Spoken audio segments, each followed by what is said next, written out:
Mais uma vez, bom dia a todos, a paz do Senhor Jesus Cristo. Vamos neste momento da liturgia refletirmos sobre a palavra de Deus. Vamos abrir nossas Bíblias no Evangelho de Marcos, capítulo 2.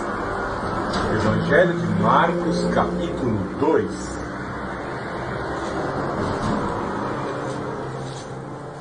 No verso 5 em diante. Evangelho de Marcos, capítulo 2, do verso 5 em diante. Vendo-lhes a fé, Jesus disse ao paralítico: Filho, os teus pecados estão perdoados. Estavam sentados ali alguns escribas que pensavam no coração: por que esse homem fala dessa maneira? Ele está blasfemando. Quem pode perdoar pecados senão um só, que é Deus? Mas Jesus logo percebeu em seu espírito que eles pensavam assim no íntimo e perguntou-lhes: por que pensais desse modo no coração? O que é mais fácil dizer ao paralítico: os teus pecados estão perdoados, ou levanta-te, toma a tua maca e anda?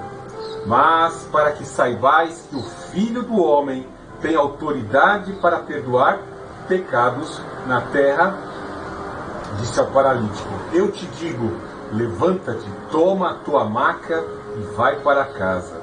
Então ele se levantou, pegando logo a maca, saiu à vista de todos, de modo que todos ficaram maravilhados e glorificavam a Deus, dizendo: nunca vimos coisa igual.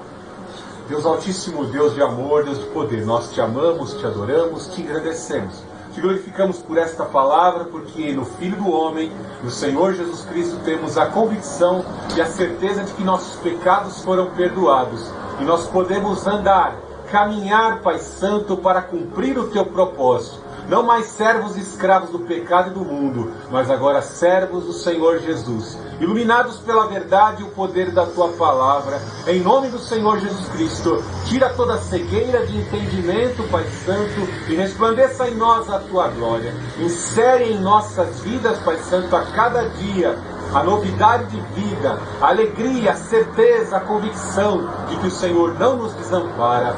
Reanima o nosso ser, Senhor Jesus Cristo. Reanima o nosso viver pela presença do Divino Espírito, em nome do Todo-Poderoso Senhor Jesus.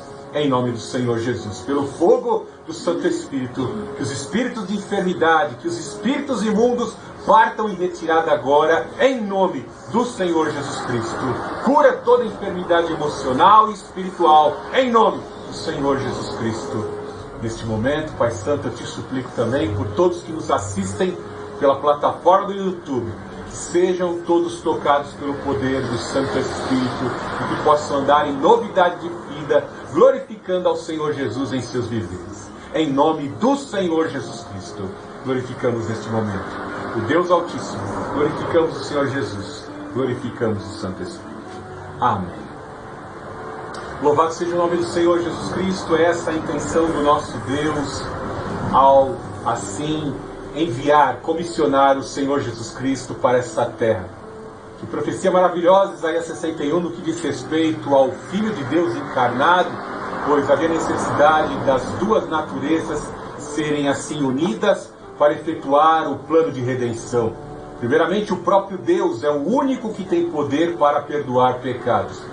E a segunda necessidade de uma natureza humana perfeita, um homem perfeito, sem pecado, sem defeito físico, para assim efetuar a obra de remissão, de redenção, de expiação dos nossos pecados. Diz que nós temos natureza humana e havia necessidade de um humano perfeito pagar o preço dos nossos pecados. Em seu conselho soberano e supremo, esta é a forma de Deus dar cabo ao pecado, visto que no Antigo Testamento era muito comum, como assim ordenado pelo próprio Deus, um animal inocente, um cordeiro, um animal, pagar pelos pecados de um servo de Deus que tentava se aproximar de Deus de forma arrependida. Ele não poderia, em hipótese alguma, se aproximar de Deus se não houvesse em seu coração arrependimento e um animal em sacrifício, que pagaria os preços do seu pecado assim confessados. O animal se tornava incubador dos pecados. Bem assim, nós podemos compreender que aquilo era uma sombra do que Deus havia de realizar através do Senhor Jesus Cristo. Pessoas, objetos e cerimônias são assim os tipos, elas representam e antecedem adventos futuros. Ou seja, aquelas cerimônias que eram realizadas lá no Antigo Testamento, elas prefiguravam e preparavam o coração do povo de Deus para o sacrifício do Cordeiro de Deus. O Deus encarnado, o Deus que adquiriu natureza humana para morrer em prol dos nossos pecados. O nosso Senhor Jesus Cristo também foi preceptor. Ele é o revelador e orientador das verdades, da vontade do Pai para as nossas vidas. Aquele mesmo Espírito que ungiu, o Espírito do Senhor Javé está sobre mim. Ele me ungiu para dar liberdade aos cativos. As promessas desse Espírito se estendem ao pastor Fernando aqui, a todos os pregadores da palavra de Deus, que assim continuam a propagar esta palavra de que o Filho de Deus tem poder para perdoar pecados, que Ele é o próprio Deus encarnado que morreu em substituição aos nossos pecados na cruz do Calvário. Que verdade maravilhosa que foi revelada aos pequeninos, aos humildes de coração e àqueles que reconhecem que todos nós vamos morrer e que seremos condenados e separados para sempre do Deus Altíssimo se não aceitarmos, se não nos purificarmos no sangue do Senhor Jesus e imputarmos sobre o seu sacrifício perfeito a confissão dos nossos pecados. Somente existe salvação nele. Que coisa maravilhosa é vermos que nós podemos compreender pela fé. Nós talvez não passamos por, muitos de nós não passaram por muitas enfermidades que nos levaram a penar uma vida talvez de exclusão social. Às vezes, alguns casos de doença, as pessoas olham até com desprezo, porque algumas enfermidades têm um cheiro fétido, e isso leva, de certa forma, o desprezo, levando a pessoa doentia a ficar afastado, excluso, ou como no caso lá na época do Senhor Jesus Cristo, aqueles que contraíam hanseníase e lepra tinham que ficar em leprosários. Que situação difícil. O Senhor Jesus Cristo veio a essa terra como homem e se identificou com todos os pecadores. Se identificou com as pessoas que viviam às margens da sociedade, excluídas, muitas vezes vítimas de doenças terríveis que a medicina precária daquela época não tinha solução. Como minha esposa citou alguns instantes atrás, até mesmo na agenda transhumanista que está sendo implementada por meio de vacinas e tantas outras tecnologias, jamais o homem poderá recriar o homem perfeito. Como dizem alguns cientistas, eles tentam corrigir o que Deus fez de errado. Deus não fez nada de errado. Quem faz de errado é o homem que tenta se parecer como Deus e está fadado à morte e ao falecimento. Nessa passagem maravilhosa, o Senhor Jesus Cristo expõe o seu poder para confirmar que Ele é Filho de Deus e tem poder para purificar pecados, e purificar e perdoar pecados, e também conceder um corpo novo. O Senhor Jesus Cristo aqui realiza um grande sinal. E é interessante quando vemos esse texto de apenas 13 versículos, do 2:1 até o 2:12, nós vemos que cada uma das pessoas ali, entre os grupos e as pessoas que se relacionaram diretamente com este milagre, nós vemos que todas têm a nos ensinar, porque os nossos corações, as nossas necessidades e ansiedades praticamente estavam ali replicadas lá no passado, nessa experiência de todos ali em contato com o Senhor Jesus. Vemos aqui que supostamente o Senhor Jesus Cristo estava na casa de Pedro. A casa era uma casa à beira da praia, visto que Pedro tinha uma empresa pesqueira, e ali estava alojado o Senhor Jesus Cristo, instalado o Senhor Jesus Cristo. Veja aí, no 2:1. Alguns dias depois, Jesus entrou outra vez em Cafarnaum e souberam que ele estava em casa. Muitas pessoas reuniram-se ali ao ponto de não haver lugar nem mesmo diante da porta. Ele lhes anunciava a palavra. As pessoas aglomeravam ao redor do Senhor Jesus Cristo.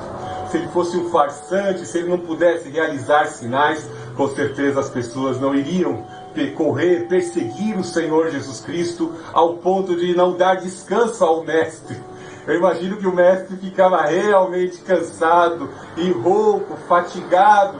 Havia uma necessidade do Senhor Jesus Cristo, em sua natureza humana, que sentia fome, dor, sede e cansaço, como qualquer outro homem, buscar a reposição da unção do poder infinito de Deus em sua natureza, para assim estar se recompondo, buscando o poder, porque grande era a demanda. Como eu disse, as pessoas naquela época não tinham acesso à medicina, aos médicos, e terríveis eram as necessidades. E quão terrível é observar que aquele povo era o povo de Deus. Como pode o povo de Deus estar sendo infectado espiritualmente por demônios? É algo complicado, porque nós vemos que em alguns casos, dentre aqueles que faziam parte do povo de Deus, estavam sofrendo com obsessões demoníacas, estavam sofrendo por possessões, perturbações demoníacas. Coisa terrível, o povo de Deus fica endemoniado? Não, em hipótese alguma. Verdadeiramente o povo de Deus, que tem o Espírito de Deus em suas vidas, que são filhos de Deus, não tem espaço para acesso dos demônios. Filhos desviados que abandonam o caminho, como Pedro nos ensinou, né?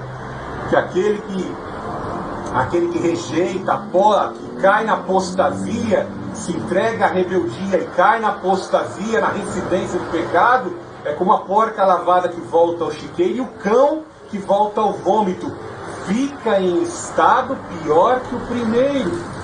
Lembre-se que o Senhor Jesus Cristo ensinou acerca da libertação, tratando ali da libertação de Maria Madalena, ele trata que o espírito imundo é expulso de uma pessoa, o Espírito Santo começa a adornar aquela casa, a vida, o templo carnal da pessoa, e aquele espírito imundo vai para regiões áridas, pois o deserto era conhecido como habitação dos demônios. Só que depois de um tempo ele volta na sua persistência, e ele traz consigo mais 7 espíritos imundos, indicando que se aquele espírito entra novamente na vida da pessoa, cumpre o que Pedro disse, fica em estado pior que o primeiro estado. Então é algo terrível permitir o acesso da ação dos diabos na vida da pessoa por meio da prática do pecado. Quão terrível é a ação dos demônios na vida de um crente que desobedece.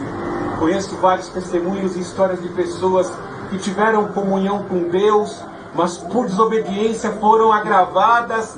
Um incidente que com certeza a pessoa pôde refletir.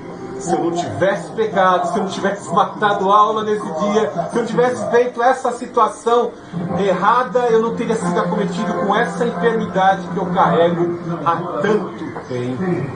Então muitas eram as necessidades, as demandas das pessoas ali diante daquela casa, supostamente a casa de Pedro, onde o Senhor Jesus estava instalado. Veja que o Senhor Jesus Cristo tinha prioridade, a urgência da pregação do Evangelho. A urgência está na salvação, em receber a palavra de Deus, aceitar a palavra de Deus. No terceiro estágio, aplicar a palavra de Deus e obedecer a palavra de Deus. Era muito importante ouvir a palavra de Deus. A urgência do Senhor Jesus Cristo era com o ensinamento da verdade, diante de tantas mentiras e de tantas receitas que assim os falsos rabis daquela época, principalmente os fariseus, que obrigavam, se vocês não conseguirem obedecer à lei, vocês não ressuscitarão dentre os mortos. E isso era um fardo pesado sobre a vida dos pequeninos naquela época. Era um fardo pesadíssimo até os dias de hoje. Apesar que tem crente hoje que quer viver debaixo da lei, parecendo-se judeus, né? Está cheio de crente, até pastor querendo ser judeu. Mas é algo terrível. Jesus está dizendo aqui, ninguém consegue obedecer à lei. Fardo pesado. O irmão do Senhor Jesus Cristo, Tiago, escreve lá no concílio de Jerusalém: não quereis impor aos gentios, a nós brasileiros, esse fardo de lei tão pesada que nem nossos pais suportaram. Nossos pais não suportaram. Por isso que só Elias e Enoque foram arrebatados. Nem o apóstolo Paulo conseguiu, nem Daniel conseguiu esse feito de ser arrebatado. Todos pecaram e destituídos buscam da glória de Deus, porque somos pecadores. A lei traz o padrão de moral de Deus que transcende, está acima da capacidade de qualquer juiz ou de qualquer legalista dessa terra. Não adianta entrar no mosteiro lá, ficar fazendo ritual. Você não vai conseguir se esvaziar das atrações pelas coisas dessa carne. Este mundo se tornou maldito. Esse mundo está amaldiçoado.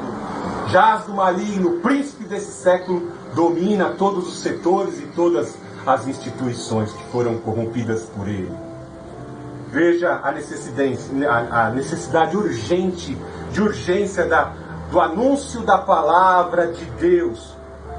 Veja no verso 13. Então chegaram alguns homens trazendo-lhe um paralítico carregado por 4 deles.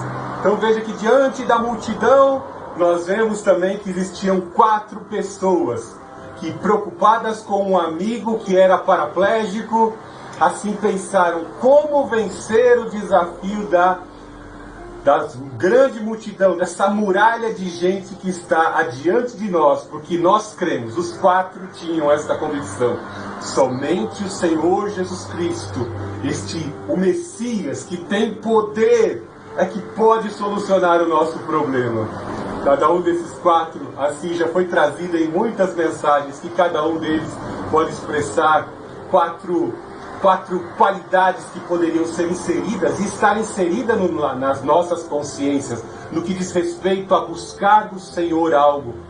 O Senhor Jesus Cristo prioritariamente estava ensinando ali com urgência a salvação. Muitos estavam sendo atendidos, pois ouviram o realinhamento de suas vidas, o sentido de suas vidas pelo anúncio da palavra de Deus. Mas muitos, grande parte dos que estavam ali, estavam com filhos endemoniados, enfermidades e decorrentes,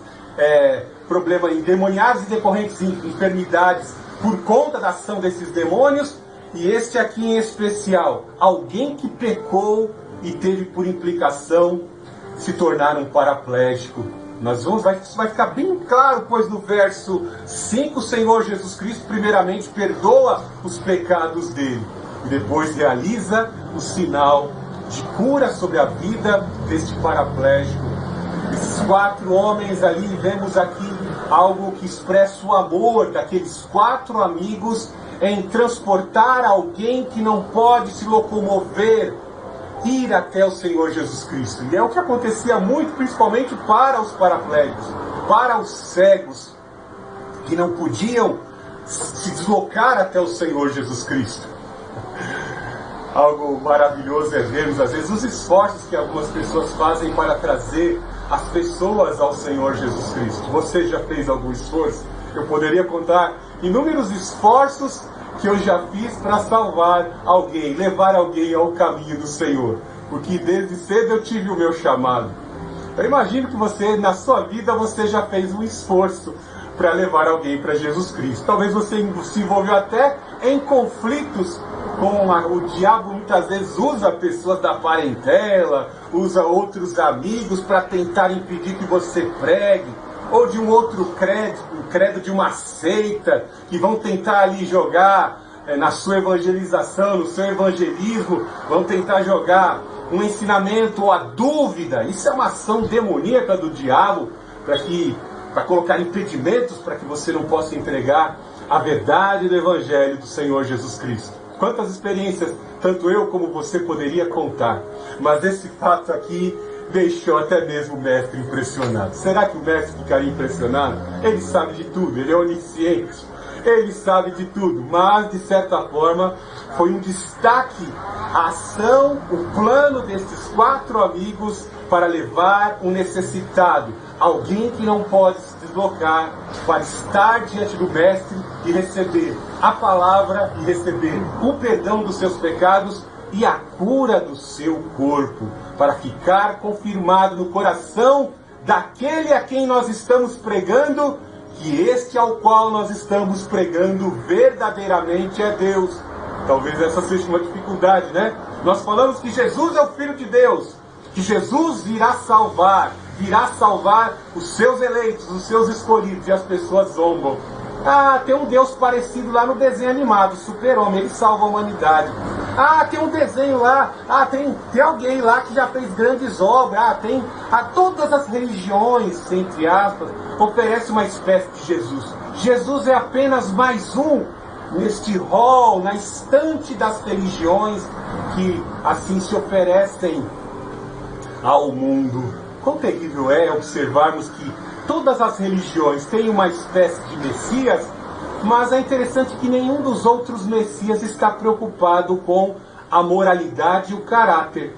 Porque eu conheço uma religião filantrópica, humanitarista, que o cara pode ser o que ele quer. Eu não posso nem usar os termos aqui, porque senão essa mensagem não vai ser inserida na plataforma, já é rejeitada logo de cara, porque ela também faz parte desse quadro de religiões. Então estão todos no mesmo caldeirão ideológico e religioso. Nós vemos que somente o Senhor Jesus e o que Ele oferece pode perdoar pecados, e é o único Deus que tem poder para verdadeiramente apagar pecados. As outras religiões são boazinhas, elas são inclusivas. Já o cristianismo, ele é restrito para aqueles que se lavam no sangue do Cordeiro, pois sem santificação ninguém verá a Deus. Tem que ter selo também, viu? O selo do Espírito Santo. Paulo fala isso em Romanos capítulo 8. Sem o selo você não vai entrar. Selo de garantia do Altíssimo sobre a sua vida. Você não vai entrar no céu, não adianta. Não adianta fazer boas obras, caridade. Você não alcançará a salvação. Tem vários deuses por aí, mas somente o Senhor Jesus pode curar.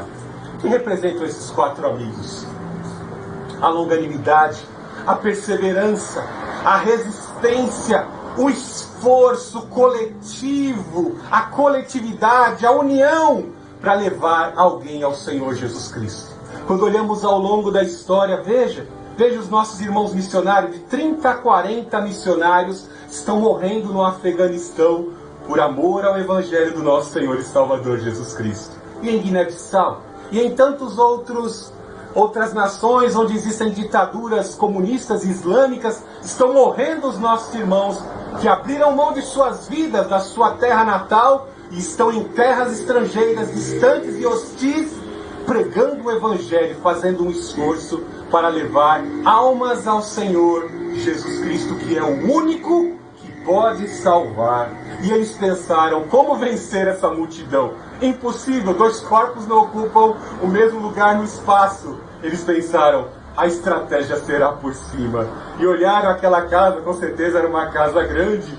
A casa do apóstolo Pedro era uma casa de um empresário, né? Ele tinha uma indústria, uma empresa pesqueira. Então eles pensaram, vamos por cima do telhado e cavar um orifício, um buraco naquele telhado, onde aproximadamente o mestre está, e nós vamos sair na frente do mestre, já cair na boca do túnel, na cara do milagre. Eles pensaram desta forma, elaboraram um plano. Nós temos que elaborar planos muitas vezes, estratégia, sensibilidade ao Espírito Santo, para ter e agir em momentos certos, porque às vezes existem momentos inadequados. Não é conveniente falar disso agora.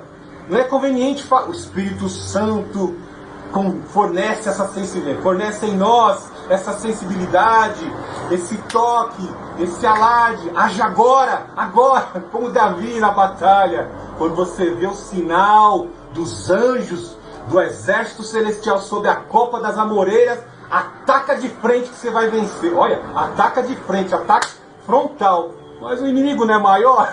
Mas sou eu que estou mandando. Ataca de frente que a vitória já é tua. Bem assim no evangelismo, nós temos que ter a estratégia, sensibilidade ao Espírito Santo. E aí vemos que eles amarraram aquele deficiente, o amigo, numa maca, e assim foram para cima do telhado. As casas primitivas, e até os dias de hoje, ali no Oriente, algumas casas são confeccionadas dessa forma. Colunas de madeira são colocadas sob as paredes verticais, e depois é colocado camadas de massa, de argila, com galhos, com folhas, para fazer a cobertura. Os telhados são até que resistentes, porque no inverno eles dormem dentro da casa. E no verão intenso do Oriente, né, que é um calor escaldante, eles dormem sobre o telhado. O telhado às vezes é cheio de alguns utensílios que fazem parte da casa, eles colocam sobre o telhado, sobre o sótão, né? Então eles já fizeram isso, subiram pela lateral com aquele deficiente, os 4 amigos, e ali se deslocaram. Calcularam, talvez, no olhar e na passada, quantos passos daqui para lá a gente chega perto do mestre. Calcularam as passadas e ali começaram a perfurar aquela cobertura. E abriram o buraco. Eu fico olhando, né? O mestre estava ali ensinando as pessoas nas suas demandas, necessidades, né? Como nos dias de hoje, aquele pastor que é Polaroid, tem dom de visão e revelação, e fica aquele monte de gente, né? Ao redor. Senhor, uma palavra só do ungido de Deus vai me curar. Uma revelação só e o meu foco será realinhado. É uma palavra só e eu vou confiar, que eu sei que eu vou casar com aquele fulano lá, que eu estou esperando. É uma revelação só. As pessoas ao redor do ungido de Deus aqui, aguardando uma revelação na sociedade. E ali eles perfuraram e abaixaram aquele amigo deficiente com a corda. Veja no verso 5. Vendo-lhes a fé, Jesus disse ao paralítico: Filho, os teus pecados estão perdoados. Veja as palavras do Senhor Jesus Cristo. Outro evangelista, Mateus, que presenciou tudo isso, né? Ele fala primeiramente, antes do perdão dos pecados, o Senhor Jesus Cristo fala ânimo. Anima-te, filho. Ânimo. Algo que foi bem expressado pelos 4 amigos que transportaram aquele deficiente era a condição de ânimo e perseverança. Nós vamos levar o nosso amigo para ser curado por aquele que tem todo o poder, o médico dos médicos. Mas veja que o Senhor Jesus Cristo está direcionando a palavra ânimo para aquele que está sendo trazido diante dele, para que ele possa efetuar a cura. Veja que o Senhor Jesus Cristo primeiro fala ânimo, tem de bom ânimo, lá em Mateus 9, 2, e depois ele desfere o perdão dos pecados. Coisa interessante aqui, ânimo, porque como eu disse, pessoas que estão abatidas, que estão trazendo a enfermidade em seus corpos, podem ser bombardeadas com o desânimo. Lá em Hebreus fala, não vos priveis da graça por qualquer raiz de amargura. E às vezes não são só doenças físicas. Às vezes a pessoa está acometida de algumas enfermidades emocionais. E quando é implicação de pecado que implicou em enfermidade, tem também enfermidade espiritual que está sendo causada por demônios. Nós vamos ver o Senhor Jesus Cristo expulsar demônios e efetuar cura. Em alguns casos, vemos que especificamente este paraplégico aqui, esse deficiente, havia uma necessidade de receber, primeiramente, uma cura emocional. Tem de bom ânimo, porque as pessoas que, como eu disse, são enfermas, às vezes elas são desprezadas. Às vezes as pessoas nem notam que tem um enfermo ali, tem uma pessoa com uma certa deficiência. Isso é algo que magoa, é isso que pode gerar uma terrível ferida no coração das pessoas. E o Senhor Jesus Cristo fala ânimo. Eu acredito que quando o Senhor Jesus Cristo falou ânimo, automaticamente o coração daquele enfermo ficou mais quebrantado ainda, porque o Mestre, um sopro do seu poder, porque quando o Senhor Jesus Cristo fala, quando ele dá ordem, ele recria até a vida, ele traz um morto à existência. Jesus abre a boca e ressuscita um morto. Jesus fala e o cego enxerga. O Espírito do Senhor Javé está sobre mim. Então quando Jesus fala ânimo para a tua vida, você toma aquele impacto. E o capeta, se tiver, vai embora. É expulso na hora, porque o fogo traz ressurreição. O fogo traz cura. Ânimo! Automaticamente a enfermidade emocional, espiritual, parte em retirada. O Senhor é vida, e vida em abundância. Assim como você foi impactado aí pela tela do YouTube, não é? É o poder de Deus. É o poder de Deus que se estendeu do Senhor Jesus Cristo a todo aquele que professa que Jesus Cristo é o Senhor e que Ele tem todo o poder.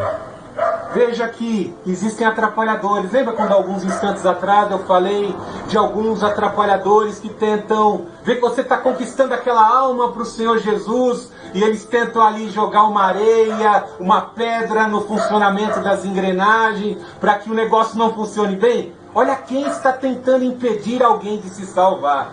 Aqueles que sempre colocaram fardos pesados sobre a vida do povo de Deus, com o intuito de, somente obedecendo a lei de Moisés, vocês poderão se salvar. Veja que eles vêm bem respaldados. O pastor Fernando acabou de dizer aqui, somente Deus pode perdoar pecados. Os fariseus também criam nisso. Só que o Senhor Jesus, eles sentiam muita inveja, né? E não estava na embalagem que eles esperavam, né? Não estava na embalagem, porque eles queriam um Messias que viesse da forma de guerreiro e que colocasse a categoria dos saduceus e fariseus em ascensão a todos os outros. Então, como o Senhor Jesus Cristo censurava eles, eles vinham sempre com senso crítico e com inveja. Muito cuidado com esse negócio de senso crítico, viu? Muito cuidado, que esse senso crítico gera o mesmo senso crítico questionador de Satanás lá no Éden, lá, né? Então vieram, não, somente Deus, olha como esse homem fala, esse homem fala, o Filho de Deus está ali, o Rei dos Reis eu estou chamando de homem. Os sinais, cumprindo Isaías 61, comprovando que ele é o Filho de Deus, estão sobre a vida do Senhor Jesus, e eles estão dizendo, olha como esse homem fala para querendo ser Deus, somente Deus pode perdoar pecados.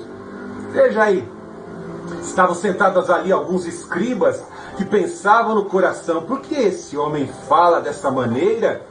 Ele está blasfemando. Quem pode perdoar pecados, senão um só que é Deus? E Jesus, veja só que esse cara no fuxico ali, né? Quem tem medo também, eles passaram pela misericórdia, porque Deus quisesse, o Senhor Jesus quisesse, do estralo de dedo, fulminá-los ali e retirar a vida. Eu acabei de declarar aqui que o Senhor Jesus Cristo fala ânimo e o aleijado recebe, o deficiente recebe o impacto. Se ele quiser sugar o ar de vida, inspirar a vida dos fariseus, ele podia também, mas não fez. O Espírito que estava sobre a vida do Senhor Jesus Cristo revelou a ele.